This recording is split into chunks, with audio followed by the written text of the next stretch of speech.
Ya wajar lah channel kamu dibilang porno. Memang porno kok. Demikian, sahabat filsuf yang terkenal itu membuka kalimatnya ketika seorang bosman mengatakan bahwa sebulan ini channel YouTube dan sosmed diserang buzzer demi informasi lain yang berbeda dengan pejabat yang miring ke IMF bisa tetap tenang berhutang dan pejabat yang pro foreign investment, yang kalau dibaca pro investasi di Tiongkok sih ya, bisa terlihat benar. Ketika hari hujan kemarin, saya menggeser secangkir teh hangat ke depan filsuf modern ini sambil mengatakan bahwa buzzer itu menyerang sosmed bosman dengan mengatakan bahwa mengandung unsur porno. Video bosman yang dijawab olehnya, ya iyalah mengandung porno karena kamu menelanjangi mereka. Saya asli tergelak tertawa. Itulah komentar Rocky Gerung sang filsuf modern ini kemarin di meja makan sambil menyeruput teh hangat. Dirinya berkomentar hal tersebut. Kalimat menelanjangi ini bullseye, tepat. Oke sahabat, dialog dengannya tidak akan diceritakan panjang-panjang dan dipublikasi. Hanya diskusi ringan kok, ngakak-ngakak ketimbang stres mikirin kok ada dua pejabat namanya kesangkut di Pandora Papers, tetapi sang pejabat tertinggi tidak ngapa-ngapain.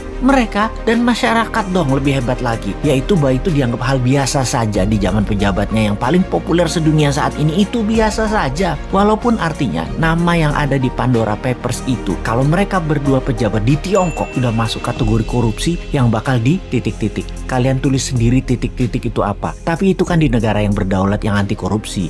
Ya lain ladang lain belalang lah. Ladang negara tetangga kan lain dengan Tiongkok. Tiongkok itu sentral, pusatnya. Negara tetangga itu adalah provinsinya Tiongkok. Mempermudah kebijakan sentral itu kewajiban. Dan yang di Pandora Papers itu fee atau bonus. Ya nggak apa-apa juga. Jadi semuanya jalan seperti biasa. Mumpung masyarakatnya sudah dibuat apatis tingkat dewa. Kecuali yang oposisi. Kesenengan ada bahan maki-maki. Tapi nggak ada solusinya juga. Sungguh heran dengan didiamkannya pejabat yang namanya ada di dalam Pandora Papers. Padahal ini pembuktian kebenaran apakah data itu salah atau benar mudah diklarifikasi. Kalau benar, keduanya harus dipidanakan. Pandora Papers adalah skandal penghindaran pajak terbesar paling dahsyat dalam sejarah manusia. Melibatkan uang 11.000 triliun dolar yang sebagian besar disembunyikan oleh para pejabat negara. Dua orang pejabat negara Republik Indonesia terlibat dalam kasus ini. Ini kasus harus diklarifikasi. Pandora Papers, dunia menyebutnya sebagai skandal penghindaran pajak, juga dirty money hasil dari fee,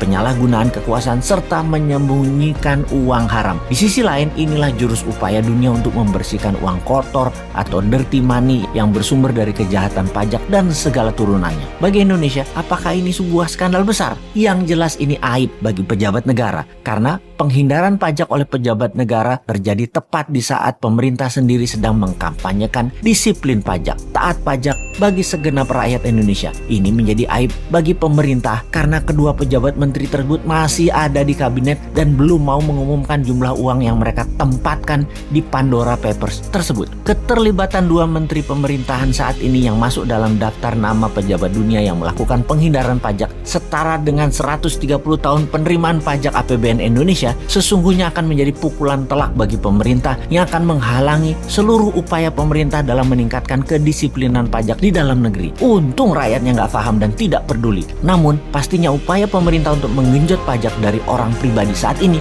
akan menjadi bahan cemoohan bagi pembayar pajak karena menterinya sendiri justru melakukan penghindaran pajak. Pejabatnya mencari surga pajak di luar negeri, sementara rakyat Indonesia sendiri dibenamkan dalam neraka pajak. Tapi ya sudahlah, walaupun kita ngomong panjang lebar, toh rakyat masih memuja pemimpin yang populer yang tetap melindungi orang-orang di sekitarnya walau jelas-jelas ada di Pandora Papers. Selamat, sekali lagi, selamat memanfaatkan kepercayaan masyarakat yang bodoh, tidak peduli, dan hanya bisa diam seperti saya.